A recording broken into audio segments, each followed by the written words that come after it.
Chapter 7 citizenship. इस chapter में हम बात करेंगे कि सिटीजनशिप है क्या and why it matters, Indian constitution में क्या प्रोविजंस हैं related to citizenship, then citizenship act 1955 and various amendments और idea of OCI card holder. So without wasting much time start करते हैं। और ये सिटीजनशिप का जो चैप्टर है इससे प्रीलिम्स में कई बार क्वेश्चंस आए हैं और बहुत ही सिंपल क्वेश्चंस आए हैं, साथ में हम देखेंगे एक बार। देखो सिटीजनशिप एंड इट्स सिग्निफिकेंस। देखो इंडिया में जो रेजिडेंट्स हैं उनको हम दो कैटेगरीज में डिवाइड कर सकते हैं, सिटीजन्स एंड एलियंस, और कह सकते हैं फॉरेनर्स। अब एलियंस भी फ्रेंडली एलियंस भी हो सकते हैं, एनेमी एलियंस भी हो सकते हैं। अब फ्रेंडली एलियंस क्या है, ये उन कंट्रीज के सब्जेक्ट्स हैं जिनकी इंडिया के साथ कोर्डियल रिलेशनशिप है, मीन्स उन देशों के लोग जिनके साथ इंडिया के अच्छे रिलेशंस हैं, उनको हम फ्रेंडली एलियंस कहेंगे। And enemy aliens subjects of country at war with India. मतलब फॉर एग्जांपल जैसे 1962 की बात करें हम, तो इंडिया चाइना वॉर चल रहा था, तो उस कंडीशन में चाइनीज रेजिडेंट्स को इंडिया में एनिमी एलियन कहा जाएगा। ठीक है, लेकिन अभी एट प्रेजेंट मोमेंट कोई एनिमी एलियन नहीं है इंडिया में। ठीक है, तो जो एनिमी एलियंस हैं वो फ्रेंडली एलियंस की कंपैरिजन में लेसर राइट्स एंजॉय करते हैं।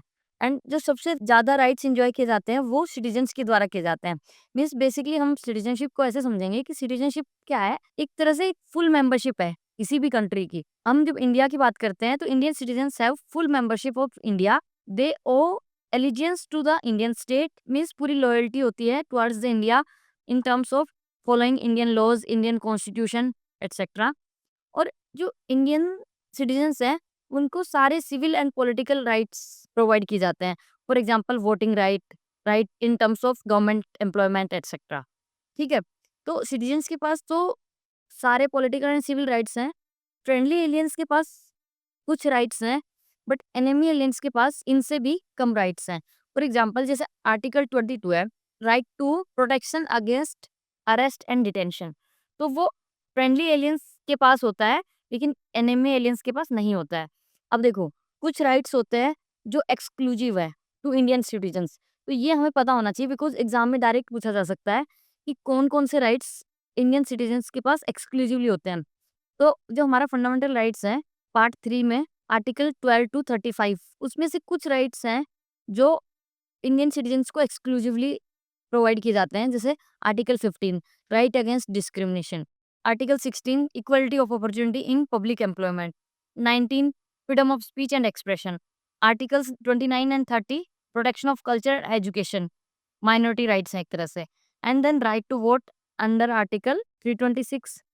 And holding public office means जैसे कुछ positions, president office, governor office, supreme court, high court जजेस एटसेट्रा, ये सिर्फ इंडियन सिटीजन्स को ही प्रोवाइड किए जाते हैं। अब जैसे मान लो यूपीएससी इम्प्लिसिट क्वेश्चन भी पूछ सकती है, जैसे यहाँ पे है कि British citizens staying in India can not claim right to. अब देखो equality before law article 14, protection of life and liberty article 21, freedom of religion article 25 to 28। तो ये जो राइट्स हैं ये सबके पास हैं, सिटीजन्स के पास भी है और एलियंस के पास भी है। But freedom of trade and profession ये आता है आर्टिकल 19 के अंदर, और आर्टिकल 19 हमें पता है एक्सक्लूसिवली किसके पास है, सिटीजन्स के पास ओनली। तो थोड़ा सा इनडायरेक्ट वे में ये क्वेश्चन पूछा गया है, इसीलिए जो ये फंडामेंटल राइट्स हैं इनकी डिटेल्स भी पता होनी चाहिए। और ऑब्वियसली जब हम नेक्स्ट चैप्टर पढ़ेंगे फंडामेंटल राइट्स वाला, तो वहाँ पे हमें सारे राइट्स याद हो जाएंगे, तो चीज़ें ईज़ी रहेंगी। बट एज़ ऑफ नाउ बस एक बार याद रख लो कि आर्टिकल 15, 16, 19, 29 एंड 30 ये फंडामेंटल राइट्स हैं जो सिर्फ सिटीजन्स के पास होते हैं। इसके अलावा right to vote, holding public office etcetera वो भी सिर्फ सिटीजन्स के पास होते हैं, कि मतलब ये मान लो कि इंपॉर्टेंट पोजीशंस इंडियन सिटीजन्स के पास रहेंगी for safety and security of the country, इतना है। ठीक है, और ये एक आर्टिकल 22 ये याद रखना कि एनिमी एलियंस को ये नहीं मिलेगा। ठीक है, लेकिन फ्रेंडली एलियंस के पास रहेगा। अब देखो इंडिया में सिंगल सिटीजनशिप का आइडिया है, लेकिन अदर कंट्रीज की बात करें जैसे यूएसए एंड ऑस्ट्रेलिया, वहाँ पे क्या है ड्यूअल सिटीजनशिप होती है। तो इंडिया में वैसे तो फेडरल कॉन्स्टिट्यूशन है एंड ड्यूअल पॉलिटी है of centre and state, but जो सिटीजनशिप है वो सिर्फ सिंगल सिटीजनशिप है and that is Indian citizenship. तो उसकी वजह क्या है, सिंगल सिटीजनशिप का जो आइडिया है वो कहता है कि all Indians are citizens of India only.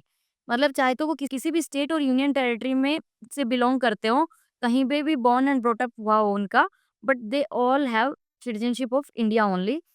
जैसे यूएसए में क्या है, फेडरल और स्टेट सिटीजनशिप दोनों एग्जिस्ट करती हैं, लेकिन इंडिया में सिटीजनशिप है वो सिर्फ यूनियन गवर्नमेंट ग्रांट करती है, and that is single Indian citizenship.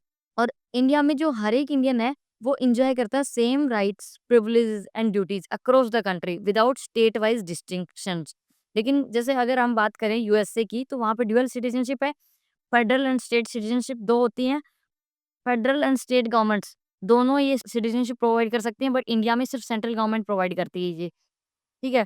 और जो राइट्स होते हैं, इंडिया में सेम राइट्स होते हैं across all states, but in USA में क्या होता है, ये वेरी करते हैं एज पर स्टेट लॉज, ठीक है। जैसे 50 स्टेट्स हैं यूएसए में, तो हर एक स्टेट अपनी अपनी कंडीशंस के अकॉर्डिंग वहाँ के लोगों को राइट्स प्रोवाइड कर सकते हैं, ठीक है। अब देखो जो इंडिया में जो सिंगल सिटीजनशिप है वो क्यों अडॉप्ट की गई है। देखो पहली बात तो है कि to ensure unity and fraternity, क्योंकि जब सिंगल सिटीजनशिप है वो एक तरह से रीजनलिज्म को प्रिवेंट करती है एंड नेशनल इंटीग्रेशन को प्रमोट करती है। कैसे, जैसे लोग डिफरेंट डिफरेंट रीजन से बिलोंग कर सकते हैं, लाइक नॉर्थ इंडियन हो सकता है, साउथ इंडियन हो सकता है, नॉर्थ ईस्टर्न स्टेट्स हो सकते हैं, लेकिन सबको पता है after all we all are Indians.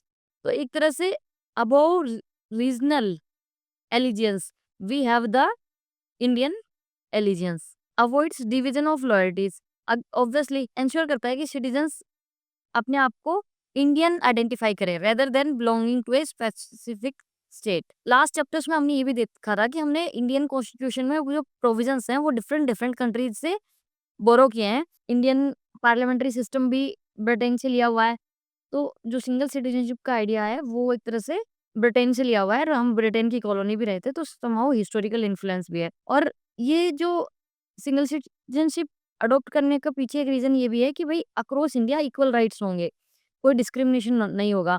इससे free movement, residence, employment anywhere in the country ये प्रोवाइड किया जाएगा, ठीक है।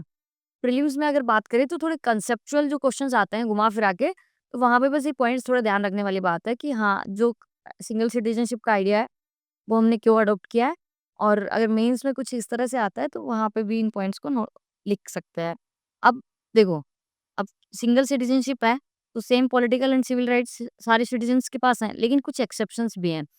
एक्सेप्शंस और स्पेशल प्रोविजंस कह सकते हैं। अब फॉर एग्जांपल जैसे आर्टिकल 16 क्लोज 3, उसमें पार्लियामेंट ना रेजिडेंस को एक क्राइटेरिया बना सकती है for applying government jobs. For example जैसे आर्टिकल 371 डी है, ये एक तरह से आंध्र प्रदेश और तेलंगाना को स्पेशल प्रोविजंस प्रोवाइड करता है। तो इसी आर्टिकल में मेंशन किया गया है कि जो नॉन गेजेटेड पोस्ट्स हैं उनके लिए residential qualifications state governments issue कर सकती हैं, ठीक है। तो ये एक तरह से एक्सेप्शन हो गया। ऐसे बहुत सारे एक्सेप्शंस है वैसे, जैसे आर्टिकल 19 है, आर्टिकल 19 राइट टू फ्रीडम, तो उसके अंदर 6 राइट्स हैं, जिनमें से जैसे अगर हम बात करें फ्रीडम ऑफ मूवमेंट की, तो वो एब्सोल्यूट नहीं है, उसके ऊपर रीजनेबल रेस्ट्रिक्शंस हैं। For example taking in consideration rights of the scheduled tribes, ठीक है। तो ये जब हम फंडामेंटल राइट्स आगे पढ़ेंगे तो डिटेल में चीजें पढ़ी जाएंगी, so don't be confused as of now. 2019 तक की अगर हम बात करें तो जम्मू कश्मीर के पास अंडर आर्टिकल 370 स्पेशल प्रोविजंस थे कि वो अपने लोगों को स्टेट सिटीजनशिप प्रोवाइड कर सकते थे, जिसमें उनके पास under article 35A special land and property rights होते थे। बट अभी वो प्रोविजंस नहीं है। With abrogation of article 370 in 2019 वो चीज़ अबोलिश कर दी गई है, एंड जम्मू कश्मीर के ऊपर भी अब इंडियन कॉन्स्टिट्यूशन इक्वली अप्लाई होता है, ठीक है। तो कह सकते हैं कि मतलब कुछ एक्सेप्शंस हैं definitely, but by and large Indian citizenship का मतलब है equal civil and political rights to all Indians, ठीक है। अब देखो जो नेक्स्ट इंपॉर्टेंट पार्ट है ना, वो है कॉन्स्टिट्यूशनल प्रोविजंस। आर्टिकल जो 5 to 11 है अंडर पार्ट 2, ये याद रखना है, part 2 articles 5 to 11 deal with Indian citizenship. अब कॉन्स्टिट्यूशन सिर्फ उन लोगों की बात करता है जो 26 जनवरी 1950 को इंडियन सिटीजन्स थे। मींस कॉन्स्टिट्यूशन इसकी कमेंसमेंट के बाद जो एक्विजिशन एंड लॉसेस हैं सिटीजनशिप के, उनको डील नहीं करता है। तो ये पॉइंट इंपॉर्टेंट है कि जो कॉन्स्टिट्यूशन है वो सिर्फ उन्हीं लोगों को आइडेंटिफाई करता है जो 26 जनवरी 1950 को इंडियन सिटीजन्स थे। अदरवाइज इसके कमेंसमेंट के बाद जो एक्विजिशन एंड लॉस से रिलेटेड जो भी सिटीजनशिप मैटर्स हैं वो कौन देखेगा? पार्लियामेंट देखेगी अंडर आर्टिकल 11, ठीक है। तो एक बार 5 से 11 वाले आर्टिकल्स को देख लेते हैं। आर्टिकल 5 वो यही बोलता है कि citizenship at the commencement of the constitution, इस डेट पे सिटीजनशिप का क्या स्टेटस था। मतलब जो लोग इंडिया में बॉर्न हुए थे, जिनके पेरेंट्स इंडिया में बॉर्न हुए थे, और जो लोग इंडिया में लास्ट 5 ईयर्स से रह रहे थे, तो उन सबको इंडियन सिटीजनशिप दे दी गई थी, ठीक है। अब आर्टिकल 6 क्या कहता है, तो उस टाइम इंडिया पाकिस्तान के पार्टीशन की बातें चल रही थी। तो इंडिया में जो पाकिस्तान से लोग आए थे, citizenship for migrants from Pakistan, जुलाई 1948 की डेट है। उस डेट से पहले या बाद में जो लोग आए थे एंड उन्होंने अपने आप को रजिस्टर किया था, तो उनकी सिटीजनशिप की बात इस आर्टिकल में होती है। फिर देन आर्टिकल 7 कहता है कि कुछ लोग इंडिया से पाकिस्तान में चले गए थे एंड वापस रीसेटलमेंट के लिए आए थे इंडिया में, तो उनकी सिटीजनशिप को डील करने के लिए आर्टिकल 7 है। देन आर्टिकल 8 कहता है जैसे इंडियन ओरिजिन के जो पर्सन्स हैं, वो आउटसाइड इंडिया रह रहे हैं। फॉर एग्जांपल, जैसे मान लो कोई कनाडा में रह रहा है, लेकिन वो इंडियन ओरिजिन के हैं, मीन्स उनके फादर, ग्रैंडफादर और मतलब जनरेशन में सम हाउ कोई ना कोई इंडियन रहा होगा। उन लोगों को पर्सन्स ऑफ इंडियन ओरिजिन बोला जाता है। तो उनकी सिटीजनशिप से रिलेटेड मैटर्स को आर्टिकल 8 के अंडर डील किया गया है। एंड आर्टिकल 9 कहता है कि नो ड्यूअल सिटीजनशिप, इंडिया के केस में कोई ड्यूअल सिटीजनशिप नहीं होगी, और अगर कोई दूसरी कंट्री की सिटीजनशिप को एक्वायर कर लेता है, तो उसकी इंडियन सिटीजनशिप चली जाएगी, ठीक है। तो ये इंपॉर्टेंट आर्टिकल है, आर्टिकल 9। देन आर्टिकल 10 कहता है कि अगर किसी को एक बार सिटीजनशिप मिल गई, तो उसकी कंटिन्यूएशन से रिलेटेड प्रोविजंस, अनलेस पार्लियामेंट उसकी सिटीजनशिप को टर्मिनेट ना करे।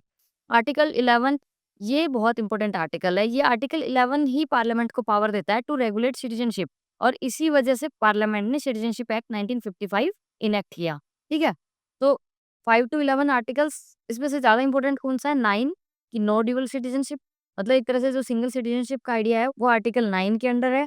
Then article 10 continuation of the citizenship की बात करता है। And article 11 most important article, जो पार्लियामेंट को ये पावर देता है। यहाँ पे हमने देखा ना कि कॉन्स्टिट्यूशन सिर्फ इस पर्टिकुलर डेट पे जो सिटीजनशिप थी उसके बारे में बात करता है। उससे बाद की जो बातें हैं कि किसको सिटीजनशिप मिलेगी, कैसे सिटीजनशिप टर्मिनेट की जा सकती है, वो सब पार्लियामेंट देखेगी, और पार्लियामेंट ने उसी चीज़ के लिए एक सिटीजनशिप एक्ट 1955 इनेक्ट किया, ठीक है। अब देखो सिटीजनशिप एक्ट 1955 ये बहुत इंपॉर्टेंट एक्ट है। ये कहता है कि उन सारे रूल्स एंड रेगुलेशंस की बात करता है for acquisition and loss of Indian citizenship, और ये आर्टिकल 11 के पे बेस्ड है, which empowers parliament to make laws regarding citizenship, ठीक है। तो आर्टिकल 11 याद रख लेना बिल्कुल। अब इंडियन सिटीजनशिप एक्वायर करने के क्या-क्या मोड्स हैं as per this citizenship act. तो यहाँ पे पता है जो ट्रिकी क्वेश्चंस हैं वो क्या बन सकते हैं, जैसे क्वेश्चन की जो स्टेटमेंट होगी उसमें हो सकता है एज़ पर कॉन्स्टिट्यूशन लिखा हो, ठीक है? कि as per constitution Indian citizenship के जो एक्वायर करने के मोड्स हैं वो ये बिलो मोड्स हैं। ऐसा नहीं है, ये सिटीजनशिप एक्ट के अंडर है, ठीक है? तो ध्यान रख लेना। क्योंकि सिंपल-सिंपल वर्ड्स से ही ना क्वेश्चन बनते हैं प्रीलिम्स में। अब देखो जो मोड्स हैं वो 5 मोड्स हैं। फर्स्ट मोड है बाय बर्थ, उसको देखते हैं। देखो ये तो हमने देख लिया था कि अगर 26 जनवरी 1950 से पहले इंडिया में बोर्न हुआ तो ऑटोमेटिकली इंडियन सिटीजन हो जाता है। और उसके बाद भी अगर 1950 26 जनवरी 1950 से जुलाई 1987 तक के बीच भी अगर कोई भी इंडिविजुअल इंडिया में बोर्न हुआ है, तो उनके पेरेंट्स की नेशनैलिटी का कोई यहाँ लेना-देना नहीं है। वो भी कह सकते हैं कि वो ऑटोमेटिकली इंडियन सिटीजन हो जाएँगे बाय बर्थ, ठीक है? मतलब इंडियन सोइल पे अगर उनका जन्म हुआ है, तो by law of the Indian soil वो इंडियन सिटीजन हो जाएँगे। लेकिन अगर 1987 से दिसंबर 2004 के बीच बोर्न हुआ है कोई इंडिविजुअल इंडिया में, तो at least one parent must be Indian citizen, ठीक है? यहाँ पे बोर्न हुआ है इंडिया में, बट पेरेंट्स की नेशनैलिटी मैटर नहीं करती। यहाँ पे at least one parent should be Indian citizen. उसके बाद फिर से सिटीजनशिप एक्ट में कुछ अमेंडमेंट्स हुए और चीज़ों को थोड़ा और स्ट्रिक्ट किया गया कि अगर 3 दिसंबर 2004 के बाद कोई इंडिया में बोर्न हुआ है, at least one parent should be Indian citizen and other should not be an illegal migrant. मतलब माइग्रेंट है, इंडियन सिटीजन नहीं है, बट लीगल माइग्रेंट होना चाहिए, ठीक है? तो ये इंपॉर्टेंट पॉइंट है। तो मतलब हम कह सकते हैं कि जो बाय बर्थ में जो करंट स्टेटस है, वो ये है कि one parent should be Indian citizen and other should not be an illegal migrant, ठीक है? ये मोस्ट इंपॉर्टेंट पॉइंट ये है बस, ठीक है? ये कन्फ्यूज़ होने की ज़रूरत नहीं है, बस एक बार गो थ्रू कर लो, ये डेट्स याद रखने की भी ज़रूरत नहीं है इतना, बस करंट स्टेटस पता होना चाहिए। अब देखो एक चीज़ और ध्यान रखनी है कि जो फॉरेन डिप्लोमेट्स हैं वो इंडिया में रह रहे हैं, तो उनके चिल्ड्रन और कोई एनिमी एलियंस हैं जो इंडिया के रेजिडेंट्स हैं, उनके चिल्ड्रन वो Indian citizenship by birth acquire नहीं कर सकते। ठीक है? क्यों? देखो फॉरेन डिप्लोमेट्स के केस में क्या हुआ, वो इंडिया में पोस्टेड है बट वो उनके पास इंडियन सिटीजनशिप नहीं है ना, और ऑब्वियसली एनिमी एलियंस वो तो एक्सेप्शन केस हो ही गया, तो उनके चिल्ड्रन इंडियन सिटीजनशिप नहीं ले सकते बाय बर्थ। ठीक है? ये स्टेटमेंट एमसीक्यूज में डायरेक्ट पूछी जा सकती है, तो keep in mind. Then second mode है बाय डिसेंट। अब मान लो एक पर्सन बोर्न आउटसाइड इंडिया, ठीक है, लेकिन उसके जो पेरेंट्स हैं वो इंडियंस हैं, तो उसकी सिटीजनशिप को कैसे कंसिडर किया जाएगा? मान लो 26 जनवरी 1950 से दिसंबर 1992 की बात है, तो अगर कोई भी इंडिविजुअल जो जो आउटसाइड इंडिया बोर्न हुआ बट उसके फादर थे वो इंडियन सिटीजन थे, तो वो उस इंडिविजुअल को भी इंडियन सिटीजनशिप मिल जाएगी।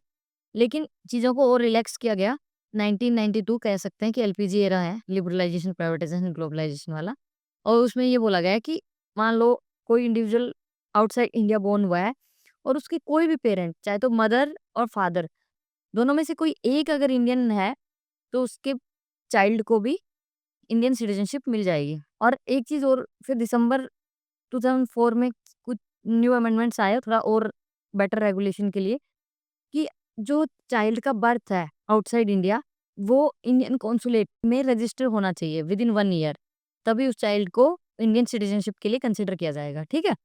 तो अगेन यहाँ पे भी जो लास्ट पॉइंट है वो मैटर करता है, मीन्स ये दोनों पॉइंट्स इंपॉर्टेंट है। पीछे वाला स्टेटस है वो तो ऑब्वियसली अपडेट हो गया ना, इससे ओवरराइड हो गया। तो अभी करंट स्टेटस हम कहेंगे कि बाय डिसेंट सिटीजनशिप लेने के लिए a person born outside India can get citizenship if either parent is an Indian citizen and parents must declare the child's birth to an Indian consulate with in 1 year. ठीक है? अब एक चीज ध्यान रखनी है कि अगर माइनर है कोई, बाय डिसेंट उसको इंडियन सिटीजनशिप मिली हुई है, लेकिन वो किसी दूसरी कंट्री की सिटीजनशिप भी होल्ड कर रहा है, तो उसकी जो सिटीजनशिप है वो टर्मिनेट हो जाएगी with in 6 months of his her attaining full age, अगर उसने फॉरेन सिटीजनशिप को रिनाउंस नहीं किया तो। क्यों? क्योंकि हमारे इंडिया में ड्यूअल सिटीजनशिप का कंसेप्ट नहीं है। ठीक है? तो अगर मान लो अभी तक तो माइनर था और बाय डिसेंट उसको सिटीजनशिप मिली हुई थी और उसने किसी अदर कंट्री की सिटीजनशिप भी एक्वायर की हुई थी, लेकिन अब वो जैसे ही एडल्ट होगा विद इन 6 मंथ उसको रिनाउंस करनी पड़ेगी foreign citizenship, otherwise Indian citizenship वो लूज कर जाएगा। ठीक है? अब थर्ड मोड है बाय रजिस्ट्रेशन। देखो कुछ कैटेगरीज हैं जो सिटीजनशिप बाय रजिस्ट्रेशन के लिए अप्लाई कर सकते हैं। पहली बात तो ये ध्यान रखना है कि वो जो लोग रजिस्ट्रेशन के लिए अप्लाई करेंगे उसमें इलीगल माइग्रेंट्स नहीं होने चाहिए। जैसे कोई भी ऑप्शन अगर आता है एग्जाम में, इलीगल माइग्रेंट का जो केस है वो कंसिडर ही नहीं होगा, ये मान लो सिटीजनशिप के लिए। अगर आगे हम देखेंगे जो सिटीजनशिप एक्ट 2019 में आया है, उसमें कुछ एक्सेप्शंस हैं बट वो भी इलीगल माइग्रेंट्स को ये नहीं कह रहा कि हाँ हम इलीगल माइग्रेंट्स को सिटीजनशिप देंगे। ठीक है? तो ये पूरा ध्यान रख लेना कि इलीगल माइग्रेंट्स को सिटीजनशिप नहीं मिलेगी इंडिया में। ठीक है? ये कंफर्म है। अब देखो certain categories of people can apply bye registration. कौन? मान लो पर्सन्स ऑफ इंडियन ओरिजिन है जो इंडिया में 7 साल से रह रहे हैं। ओसीआई कार्ड होल्डर्स, ये हम आगे देखेंगे ओसीआई कार्ड होल्डर क्या होता है। तो ये जो ओसीआई कार्ड होल्डर्स हैं, ये 5 साल से अगर इंडिया में रह रहा है और लास्ट 12 मंथ से continuously in a stretch India में रिसाइड कर रहा है बिफोर अप्लाइंग फॉर रजिस्ट्रेशन, तो उनको भी रजिस्ट्रेशन के लिए कंसिडर किया जाएगा। और मान लो इंडियन सिटीजन है, उनके स्पाउस हो गए जो इंडिया में 7 साल से रह रहे हैं, minor children of Indian citizen, तो ये सब लोगों को बाय रजिस्ट्रेशन इंडियन सिटीजनशिप मिल सकती है।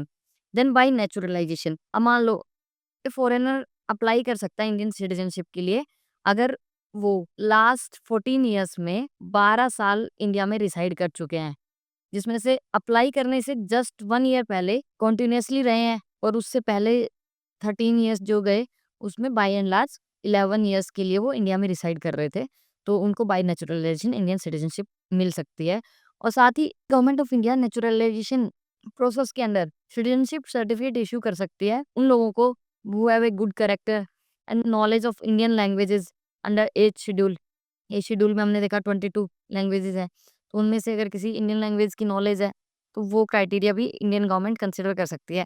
तो अगर हम जैसे स्पेशल केस की बात करें, मतलब कह सकते हैं कि गवर्नमेंट जो ये 12 ईयर कंडीशन है इसको वेव ऑफ कर सकती है for a foreigner who has done significant service for India. Example है मदर टेरेसा। देखो एक चीज जो ध्यान रखनी है, इंडिया में जो सिटीजन्स बाय बर्थ और नेचुरलाइज सिटीजन्स हैं, उनमें कोई डिस्क्रिमिनेशन नहीं होता। पार्लियामेंट और कॉन्स्टिट्यूशन दोनों उनको इक्वल कंसिडर करता है and they both are eligible for the office of the president. ठीक है? लेकिन यूएसए में ऐसा नहीं है। यूएसए में जो ओनली सिटीजन बाय बर्थ हैं and not naturalised citizen is eligible for the office of the president. ठीक है? ये इंपॉर्टेंट पॉइंट है और ये पीवाईक्यू में पूछा भी गया है। आगे एक बार देख लेंगे। जो फिफ्थ मोड है वो है bye incorporation of the territory. मान लो इंडिया एक्वायर करता है कुछ न्यू टेरिटरीज, फॉर एग्जाम्पल जो पुडुचेरी, सिक्किम, दमन एंड दीव, ये जो सारे केसेस हैं, इन केसेस में जो लोगों को सिटीजनशिप मिली है वो कह सकते हैं कि citizenship by incorporation of territory. मतलब वो टेरिटरी इंडिया की हो गई, तो गवर्नमेंट कुछ लॉज के थ्रू इंडियन सिटीजनशिप वहाँ की पब्लिक के लिए स्पेसिफाई कर देती है, तो they also become Indian citizens. ठीक है? तो ये 5 मोड पता होना चाहिए। 5 ऑप्शंस डायरेक्टली आ सकते हैं कि मोड ऑफ एक्विजिशन क्या है इंडिया में सिटीजनशिप के लिए। तो by birth, bye decent, bye registration, bye naturalisation and fifth is incorporation of the territory. ठीक है? याद रख लेना। देन अब इंडियन सिटीजनशिप एक्वायर तो हो गई, देन ऐसा नहीं है कि एक बार इंडियन सिटीजनशिप एक्वायर होगी तो वो लूज नहीं हो सकती। क्या-क्या मोड्स हैं जिसके अंडर इंडियन सिटीजनशिप का लॉस हो सकता है? अब देखो, a person can loss Indian citizenship in 3 ways. Acquire कर सकता है 5 वेज में एंड लूज कर सकता है 3 वेज में। For example number 1, renunciation. ये एक तरह से वॉलंटरी प्रोविजन है। अगर कोई इंडियन सिटीजन है जो वॉलंटरी अपनी सिटीजनशिप को गिव अप कर देता है, तो एक तरह से उनका जो इंडियन सिटीजन होने का जो स्टेटस है वो लूज हो गया। ठीक है? और जो माइनर चाइल्ड और चिल्ड्रन हैं ऐसे पर्सन्स के, वो भी अपनी इंडियन सिटीजनशिप लूज़ कर देते हैं। बट हाँ, वो अडल्ट होने के बाद रिक्लेम कर सकते हैं अपनी इंडियन सिटीजनशिप को। ठीक है? सेकंड, बाय टर्मिनेशन, मतलब ऑटोमेटिक लॉस। अगर कोई पर्सन अदर कंट्री की सिटीजनशिप को एक्वायर कर लेता है, फॉर एग्जांपल उसको बाहर कंट्री में बेटर एम्प्लॉयमेंट अपॉर्चुनिटीज़ वगैरह मिल रही हैं, तो वो सोचता है कि हाँ, मुझे तो उस पर्टिकुलर कंट्री की सिटीजनशिप चाहिए। तो जैसे ही उसने किसी फॉरेन कंट्री की सिटीजनशिप ली, तो इंडियन जो सिटीजनशिप है वो ऑटोमैटिकली टर्मिनेट हो जाएगी। ठीक है? क्यों? क्योंकि इंडिया ड्यूअल सिटीजनशिप को अलाउ नहीं करता है। देन थर्ड वे है बाय डेप्रिवेशन। डेप्रिवेशन का मतलब है कि compulsory loss, means government cancel कर सकती है इंडिया उस पर्टिकुलर इंडिविजुअल की सिटीजनशिप, अगर गवर्नमेंट को पता लगे कि उसने जो इंडिया की सिटीजनशिप ऑब्टेन की थी वो फ्रॉड से की थी, इंडियन कॉन्स्टिट्यूशन को डिसलॉयल्टी शो की है उस इंडिविजुअल ने, और मान लो ड्यूरिंग वॉर उस इंडिविजुअल ने एनिमी कंट्री को असिस्ट किया है, और नेक्स्ट इज इंडिया सिटीजनशिप लेने के विद इन 5 इयर्स में ही और she has been in jail for more than 2 years, तो ऐसे लोगों की सिटीजनशिप कैंसिल कर दी जाएगी, टर्मिनेट कर दी जाएगी कह सकते हैं, और उनको डिप्राइव कर दिया जाएगा फॉर इंडियन सिटीजनशिप। तो 3 वेज हैं, by renunciation, by termination and by deprivation. ये चीज़ें मतलब लिख के याद कर लेनी चाहिए, बिकॉज़ जो मेंस आंसर राइटिंग है, वहाँ तो हमें ये वर्ड्स यूज़ करने पड़ेंगे ना। तो बाय मतलब ये कीवर्ड्स याद होने चाहिए। Renunciation, termination, deprivation etcetera. ठीक है? 2021 में यूपीएससी ने एक क्वेश्चन पूछा था कि इन स्टेटमेंट्स में से कौन-सी करेक्ट है? अब there is only 1 citizenship and 1 domicile in India. ठीक है? चलो अभी देखते हैं। Citizenship by birth only can become the head of the state. A foreigner once granted the citizenship cannot deprived of it under any circumstances. कितनी extreme statement है कि अगर किसी फॉरेनर को इंडियन सिटीजनशिप एक बार ग्रांट हो गई, तो वो किसी भी हाल में डिप्राइव नहीं कर सकते उस सिटीजनशिप को। क्यों नहीं कर सकते भाई? किसी की भी सिटीजनशिप हम ले सकते हैं। अगर वो सिटीजनशिप उन्होंने फ्रॉड से एक्वायर की हो, उन्होंने इंडियन कॉन्स्टिट्यूशन को डिसलॉयल्टी शो की हो, एनिमी कंट्री को असिस्ट किया हो, मतलब ये सारी कंडीशंस के अंदर उसकी डेप्रिवेशन हो सकता है आराम से। तो ये कितनी एक्सट्रीम स्टेटमेंट है। तो जैसे 3 रॉन्ग मीन्स 2 ऑप्शंस तो हो गए। देन नेक्स्ट है citizenship by birth only can become head of the state. अभी हमने देखा ना कि इंडिया में कोई डिस्क्रिमिनेशन नहीं है।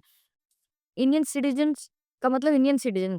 अब वो चाहे तो बाय बर्थ हो या फिर नेचुरलाइज्ड हो। नेचुरलाइज्ड में मतलब बाय रजिस्ट्रेशन और नेचुरलाइजेशन दोनों को कंसीडर करेंगे, ठीक है?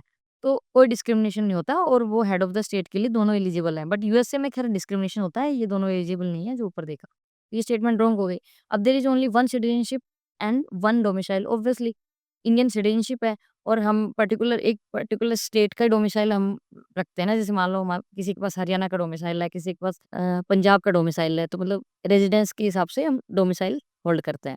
तो ऑप्शन 1 विल बी राइट, ठीक है। देन नेक्स्ट है एक 2005 में एक क्वेश्चन पूछा गया था। इसमें भी देखो थर्ड स्टेटमेंट क्या है, a naturalised citizen of India can never be deprived of his citizenship. कौन सी स्टेटमेंट्स करेक्ट है? पहली बात तो थर्ड स्टेटमेंट ही रॉन्ग हो गई। जैसे थर्ड रॉन्ग हुई, आंसर आ गया 1 ओनली। अब देखो second statement, constitution of India and USA dual polity है, डेफिनेटली दोनों में है, बट ए सिंगल सिटीजनशिप नहीं। इंडिया में सिंगल सिटीजनशिप है बट यूएसए में ड्यूअल पॉलिटी है और ड्यूअल सिटीजनशिप है, ठीक है, यूएसए में। तो ये वाली स्टेटमेंट रॉन्ग हो गई, तो आंसर ऑब्वियसली 1 होगा। अब देखो यूपीएससी में जब भी हम एग्जाम में क्वेश्चन सोल्व करते हैं, तो हमें पहले जिन स्टेटमेंट्स को लेकर हम श्योर शॉर्ट होते हैं, हमें पहले उन स्टेटमेंट्स के बेस पे ऑप्शंस को एलिमिनेट करना चाहिए एंड देन स्टेप वाइज जहाँ पे लेस श्योरिटी होती है उन स्टेटमेंट्स को कंसिडर करना चाहिए, ठीक है। अब देखो जो सिटीजनशिप एक्ट है 1955 का, उसमें बहुत सारे अमेंडमेंट्स हुए हैं। अब वो मेन जो अमेंडमेंट्स हैं उनको एक बार देख लेते हैं।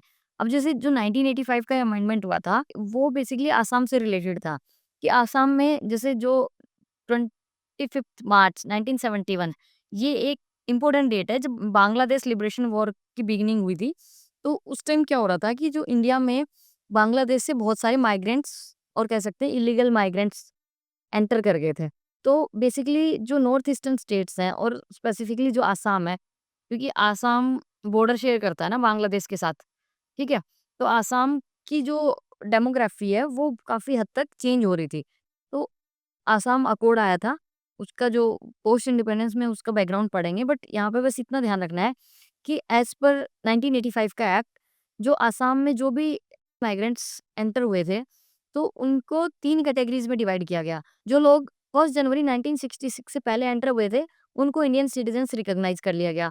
फिर जो 1 जनवरी 1966 से 24 मार्च 1971 इसके बीच में जो एंटर हुए थे, उनको बेसिकली लिमिटेड राइट्स प्रोवाइड किए गए और 10 साल के लिए उनको वोटिंग राइट्स नहीं दिए गए। 10 साल के बाद वो इंडियन सिटीज़नशिप के लिए अप्लाई कर सकते हैं और उनको वोटिंग राइट्स प्रोवाइड किए जाएँगे। बट अगर वो 25 मार्च 1971 के बाद इंडिया में एंटर हुए हैं या फिर इस पर्टिकुलर डेट पे एंटर हुए हैं, तो डेफिनिटली उनको इलीगल माइग्रेंट्स कंसिडर किया जाएगा और उनको डिपोर्ट कर दिया जाएगा, ठीक है? तो ये तीनों पॉइंट्स इंपॉर्टेंट हैं। ये बेसिकली ये डेट कट ऑफ डेट जो है 25 मार्च 1971 ये इंपॉर्टेंट है, उसको ध्यान रखना कि इस डेट पे या इस डेट के बाद जो भी लोग एंटर हुए थे आसाम में, उनको डिटेक्ट किया जाएगा एंड डिपोर्ट किया जाएगा because they were illegal migrants, ठीक है? नेक्स्ट 1986 का अमेंडमेंट, उससे क्या हुआ कि जो बाय बर्थ वाली जो सिटीज़नशिप हम देख रहे थे कि पहले तो कोई भी इंडिया में बोर्न हुआ, उसको इंडियन सिटीज़नशिप कंसिडर कर लिया गया। लेकिन 1986 अमेंडमेंट ने चीज़ों को स्ट्रिक्ट किया। उन्होंने बोला कि at least one parent too should be an Indian citizen. फिर 2003 में क्या हुआ, जो OCI overseas citizenship of India का जो स्टेटस है, वो इंट्रोड्यूस किया गया for persons of Indian origin. जो इंडियन ओरिजिन के जो पर्सन्स हैं, उनके लिए as per alum Singhvi committee, ये तो कमेटी का नाम भी ध्यान रख लेना, क्योंकि एलम सिंघवी कमेटी एक तरह से इंडियन डायस्पोरा के साथ बेटर रिलेशनशिप मेंटेन करने के लिए ये कमेटी बनाई गई थी। तो इस कमेटी ने कुछ सजेशंस दी थी, उन्हीं सजेशंस के बेस पे ओसीआई का जो स्टेटस है वो इंट्रोड्यूस किया गया था। और एक ध्यान रखना है कि इसी 2003 वाले अमेंडमेंट में जो कॉमनवेल्थ सिटीजनशिप एक होती थी, उसको ओमिट कर दिया गया। देन 2005 एंड 2015 में कुछ अमेंडमेंट्स हुए, तो उससे क्या हुआ, जो ओसीआई रजिस्ट्रेशन है उसको थोड़ा सिंप्लीफाई कर दिया गया और इसको पर्सन्स ऑफ इंडियन ओरिजिन के साथ मर्ज कर दिया गया। क्योंकि जैसे देखो यहाँ पहले जो इंट्रोड्यूस हुआ था, तो जो पर्सन्स ऑफ इंडियन ओरिजिन कुछ पर्टिकुलर कंट्रीज जैसे अराउंड 15 से 16 कंट्रीज थे, तो उनके जो पीआईओज थे उनको ओसीआई स्टेटस देना था। लेकिन फिर 2005 और 15 में जो अमेंडमेंट्स हुए हैं, तो उसके अंडर क्या हुआ कि पहले तो ओसीआई का जो स्टेटस है वो ज़्यादा कंट्रीज़ के पीआईओज़ को प्रोवाइड कर किया जाने लगा, एक्सेप्ट पाकिस्तान एंड बांग्लादेश।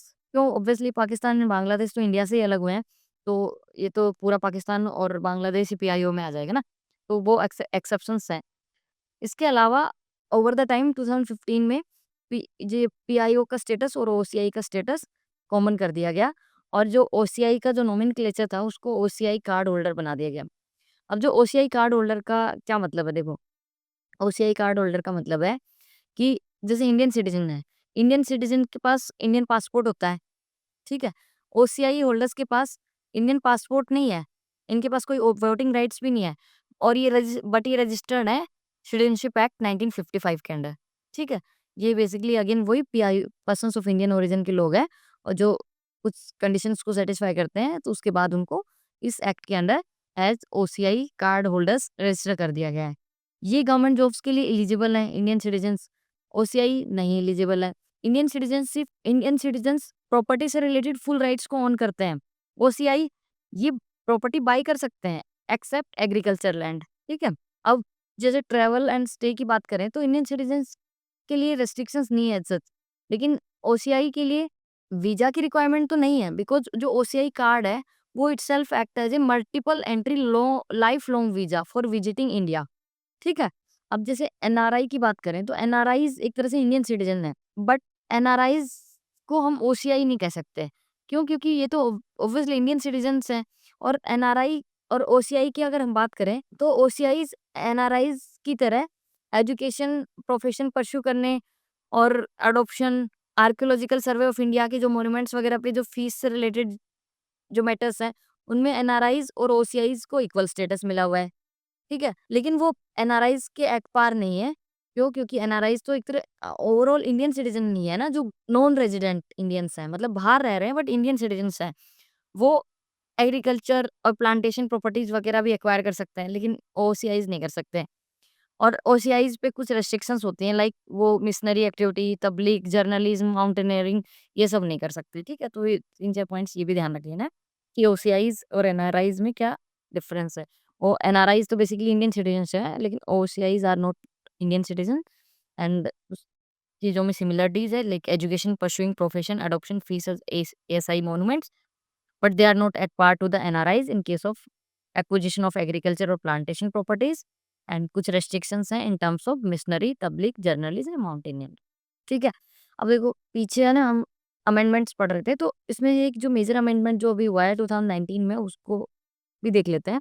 ये सिटीजनशिप अमेंडमेंट एक्ट 2019 क्या करता है? इसने एक तरह से जो पर्सिक्यूटेड जो माइनॉरिटीज थी, Hindu, Sikhs, Buddhists, Jain, Parsis and Christians from Pakistan, Afghanistan and Bangladesh, उनको सिटीजनशिप प्रोविजन प्रोवाइड करने का जो मेथड है उसको थोड़ा फास्ट ट्रैक कर दिया, ये कह सकते हैं। जो 31 दिसंबर 2014 से पहले इंडिया में एंटर हो चुके थे। देखो 2-3 चीज़ें यहाँ पे इम्पोर्टेंट है कि कौन-सी माइनॉरिटीज़ के लिए बात हुई है। Hindu, Sikhs, Buddhists, Jain, Parsis and Christians. यहाँ पे मुस्लिम्स की बात नहीं की गई है। और ऑब्वियसली इल्लीगल माइग्रेंट्स के लिए तो ये प्रोविज़न अवेलेबल नहीं है, ये ध्यान रखना है। अगर ये जो माइनॉरिटीज़ के लोग हैं, ये पाकिस्तान, अफ़गानिस्तान एंड बांग्लादेश से बिलॉन्ग कर रहे हैं और इंडिया में 31 दिसंबर 2014 से पहले एंटर कर चुके थे, तो एज़ पर कुछ टर्म्स एंड कंडीशन उनको पहले लीगल माइग्रेंट कंसिडर किया जाएगा एंड उसके बाद over the time Indian citizenship provide कर दी जाएगी। ठीक है, अभी पीछे करंट अफेयर्स में देखा भी होगा कि कुछ लोगों को गवर्नमेंट ने सिटीजनशिप दी थी। ठीक है, 2019 का जो सिटीजनशिप अमेंडमेंट एक्ट था, वो 6 शेड्यूल एरियाज जो आसाम, मेघालय, त्रिपुरा एंड मिजोरम, उन पे अप्लाई नहीं होता। इनर लाइन परमिट वाला एरियाज है जो बंगाल फ्रंटियर रेगुलेशन एक्ट के अंदर आता है, वहाँ पे अप्लाई नहीं होता। ठीक है, तो ये इंपॉर्टेंट पॉइंट है, ये ध्यान रख लेना। ठीक है, अब देखो, अब हमने चीज़ें बाय एंड लार्ज कवर कर ली हैं। क्या-क्या देखा हमने? हमने देख लिया कि हाँ, इंडियन जो रेजिडेंट्स हैं, वो सिटीज़न हो सकते हैं, एलियंस हो सकते हैं। ठीक है, सिटीज़न्स को क्या राइट्स हैं, एलियंस को क्या राइट्स नहीं है। ठीक है, फिर उसके बाद कॉन्स्टिट्यूशन में क्या प्रोविजंस हैं, पार्ट 2 आर्टिकल्स 5 टू 11। फिर उसके बाद हमने सिटीजनशिप एक्ट ऑफ 1955 देख लिया। फिर उसमें वेरियस अमेंडमेंट्स देख लिए and then idea of OCI card holder भी देख लिया अंडर सिटीजनशिप अमेंडमेंट एक्ट। और हाँ, सिटीजनशिप एक्ट 1955 के अंडर जो acquisition and loss of citizenship के जो प्रोविजंस हैं वो देख लिए। ठीक है, तो ओवरऑल जो मोस्ट इम्पोर्टेंट चीज़ है वो यही है कि कॉन्स्टिट्यूशन प्रोविजंस क्या है, सिटीजनशिप एक्ट के अंदर एक्विजिशन एंड लॉस के प्रोविजंस क्या है, और जो अमेंडमेंट्स हुए हैं वो अगर याद रहे तो ठीक है, बट इतना इम्पोर्टेंट नहीं है। और साथ में थोड़ा सा simple idea of OCI card holder. अब एक क्वेश्चन और देखते हैं। 2018 में एक क्वेश्चन पूछा गया था कि Aadhaar card can be used as a proof of citizenship और डोमिसाइल। सेकंड पॉइंट है once issued Aadhaar card can not be deactivated और omitted by the issuing authority. देखो सिंपल सी बात है, जैसे इस तरह की जो एक्सट्रीम स्टेटमेंट्स होती हैं वो गलत होती हैं, क्योंकि कोई चीज ऐसी नहीं है ना कि जो एक बार इशू कर दी गई, एक बार प्रोवाइड कर दी गई तो उसको डीएक्टिवेट और ओमिट नहीं किया जा सकता। चाहे तो सिटीजनशिप हो, आईडी प्रूफ हो, आधार कार्ड हो, कुछ भी हो, ठीक है? तो ये स्टेटमेंट रॉन्ग हो जाती है। पहली स्टेटमेंट भी क्या कर रही है, Aadhaar card can be used as a proof of citizenship और डोमिसाइल। देखो आधार कार्ड एक आइडेंटिटी प्रूफ की तरह काम करता है, बट वो सिटीजनशिप का प्रूफ नहीं है, ठीक है? ये इंपॉर्टेंट पॉइंट है और यहाँ पे ऑप्शंस क्या होंगे, कोई भी करेक्ट नहीं है। ऑप्शन डी नीदर 1 और 2, ठीक है? इसके अलावा कुछ और इंपॉर्टेंट पॉइंट्स हैं, लाइक जो सिटीजनशिप मैटर्स हैं इंडिया में, वो ministry of home affairs deal करती है। देन जो सिटीजनशिप एक्ट के अंदर जितने भी अमेंडमेंट्स हुए हैं वो पार्लियामेंट की सिंपल मेजोरिटी से पास हो जाते हैं। So these are not constitutional amendments under article 368, ठीक है? ये एग्जाम पॉइंट ऑफ व्यू से बहुत ज्यादा इंपॉर्टेंट है।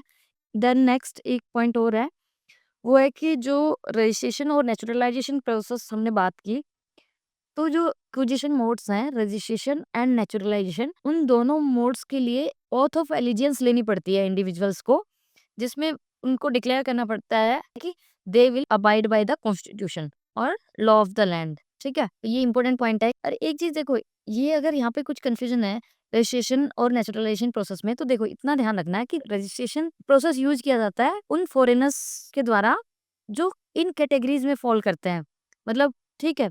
और अगर जो फॉरेनर्स इन कैटेगरीज में फॉल नहीं करते, तो उनके लिए एक लास्ट मेथड जो बचता है वो नेचुरलाइजेशन मेथड बचता है, बिकॉज ये थोड़ा सा लॉन्ग प्रोसेस हो जाता है कि उनको बहुत दिनों तक इंडिया में रहना पड़ता है before getting Indian citizenship. Otherwise government of India special cases में इंस्टेंटली भी प्रोवाइड कर सकती है सिटीजनशिप अंडर नेचुरलाइजेशन, वो हमने देख ही लिया था, जैसे नोबेल लॉरियट्स मदर टेरेसा का एग्जाम्पल हमने देखा। तो कंफ्यूजन नहीं होनी चाहिए यहाँ पे। इसके अलावा एक जो चीज़ है कि जो ओसीआई कार्ड होल्डर है, तो ओसीआई कार्ड होल्डर में कि देखो ये पर्सन्स ऑफ इंडियन ओरिजिन है। पर्सन्स ऑफ इंडियन ओरिजिन मतलब जिन लोगों, जो फॉरेनर्स हैं लेकिन उनकी एंसेस्ट्री इंडियन है समहाउ। फॉर एग्जांपल अगर हम करंट का देखें, तो जो सुंदर पिचाई हैं वो पर्सन ऑफ इंडियन ओरिजिन है, और ये पर्सन ऑफ इंडियन ओरिजिन अगर ओसीआई कार्ड होल्डर बन जाते हैं तो इसका मतलब है उनको life long visa free entry India में मिल जाती है। बस इतना ध्यान रखना कि उनको बार-बार जब इंडिया आना पड़ेगा तो उसके लिए उनको वीज़ा की रिक्वायरमेंट नहीं पड़ेगी, ठीक है? तो वो इंडियन सिटीज़न्स नहीं है किसी भी हाल में, बट उनको एक ये फैसिलिटी प्रोवाइड कर दी गई है कि you can come time and again in India without need of visa, ठीक है? That's it. This is end of the chapter 7 citizenship. Hope this was helpful for you, and if you like it, subscribe and share with other aspirants. Wish you all the best. God bless you. Thank you.